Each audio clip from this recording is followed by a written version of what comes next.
அஸ்ஸலாமு அலைக்கும் வரஹ்மத்துல்லாஹி வபரகாத்துஹு. அல்ஹம்துலில்லாஹி ரப்பில் ஆலமீன். எல்லா புகழும் தூணின் ஜீவான் படைத்த இறைவன் அல்லாஹ் ஒருவனுக்கு. அல்ஹம்துலில்லாஹ். நம்ம சூரா அபஸா பார்த்துட்ருக்கோம். ஸோ இன்னைக்கான வசனங்களை இன்ஷா அல்லாஹ் பார்க்கலாம். சூரா அபஸாவுடைய 25வது வசனம்.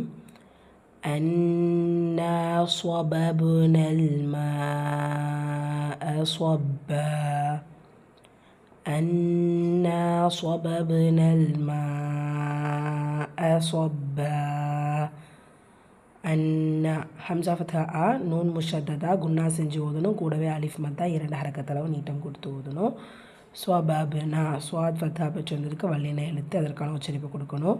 ஸ்வபாப் பா சுக்குன் பெற்று வந்திருக்கு, கல்கலத்துல் சுக்ரா சிறிதாக அசைச்சு ஓதணும். ஸ்வபாப்னா இந்த இடத்துல மத்தாவை தொடர்ந்து சுக்குன் வருது. இங்கே நூனில் வந்து அலிஃப் மத்தா இருக்குது, ஆனால் அதை தொடர்ந்து சுக்குன் வர்றதுனால 2 வகுப்புகளுக்கு முன்னாடி நம்ம பார்த்தோம்.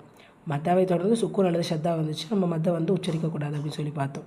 ஸோ இந்த இடத்துல நீங்கள் சோபாபு நாள்னு சொல்ல மாட்டீங்க, சோபாபு நல் அப்படி தான் சொல்லணும். மா மத்தை தொடர்ந்து ஒரே வார்த்தைகளில் இடம்பெறக்கூடிய ஹம்சா. ஸோ மத்துல் முத்தசில் 5 ஹரக்கத்தளவு நீட்டம் கொடுத்து ஓதணும். ஸ்வப்பா இங்கேயும் ஸ்வாத் ஃபத்ஹா வலின எழுத்து, அதற்கான உச்சரிப்பு கொடுங்க. பாக்கு ஷத்தா இருக்க அழுத்தம் கொடுக்கணும். ஆனால் வசனத்துடைய முடிவில் ஃபத்தத்தைன் வரும்போது, ஃபத்தத்தைனா தெரியும்ல, 2 ஃபத்ஹா இருக்கும், அதான் ஃபத்தத்தைன். ஸோ இதில் மென்ஷன் பண்ணியிருக்குல்ல. ஸோ இப்படி இருக்கும்போது நம்ம வந்து ஃபத்ஹாவை தான் ஓதுவோமே தவிர சொப்பன்னு கம்ப்ளீட் பண்ணக்கூடாது. அது வந்து ஸ்டாப்பிங் ரூல்ஸ். ஸோ நீங்கள் இந்த இடத்துல சொப்பா அப்படி ஓதணும். சூரா அபஸாவுடைய 26வது வசனம். ثم شققنا الأرض شقا. ثم شققنا الأرض شقا. ثم இந்த இடத்துல சாவுடைய உச்சரிப்பு மேற்பல்வரிசையுடைய கீழ் ஓரங்கள் நாக்கு வரிசை சொல்கிறது. சா ஸோ தொம்மா சூ மீமு ஷதா கொண்டா செஞ்சு ஓதணும்.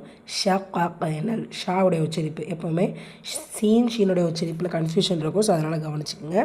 காஃப் வந்து வல்லின எழுத்து, உச்சரிப்பு சரியாக இருக்கணும். அப்புறம் காஃப் சுக்கூன் பெற்று வந்திருக்கு, கல்கலத்துல் சுக்ரா சிறிதாக அசைச்சு ஓதணும்.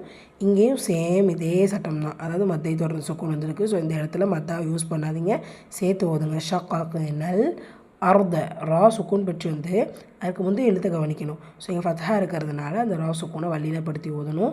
தாத் ஃபத்ஹா வல்லின எழுத்து இஸ்தேலா, ஸோ அதையும் வல்லினப்படுத்தி ஓதணும். ஷக்கா ஸோ ஷீன் உச்சரிப்பு, காஃப் ஷத்தா கொடுத்துருக்கு, அழுத்தம் கொடுத்து ஓதணும். கூடவே நம்ம போன வசனத்தில் பார்த்தோம் இல்லையா, ஃபத்தத்தின் வரும்போது ஃபத்ஹாவை முடித்து ஓதணும். ரிப்பீட் பண்ணிடலாமா? பிஸ்மில்லாஹிர் ரஹ்மானிர் ரஹீம். أنا صببنا الماء صبا. ثم شققنا الأرض شقا. அல்ஹம்துலில்லாஹ். அடுத்த 2 வசனங்கள் இன்ஷா அல்லாஹ் நாளை வகுப்பில் பார்க்கலாம். அஸ்ஸலாமு அலைக்கும் வரஹ்மத்துல்லாஹி வபரகாத்துஹு.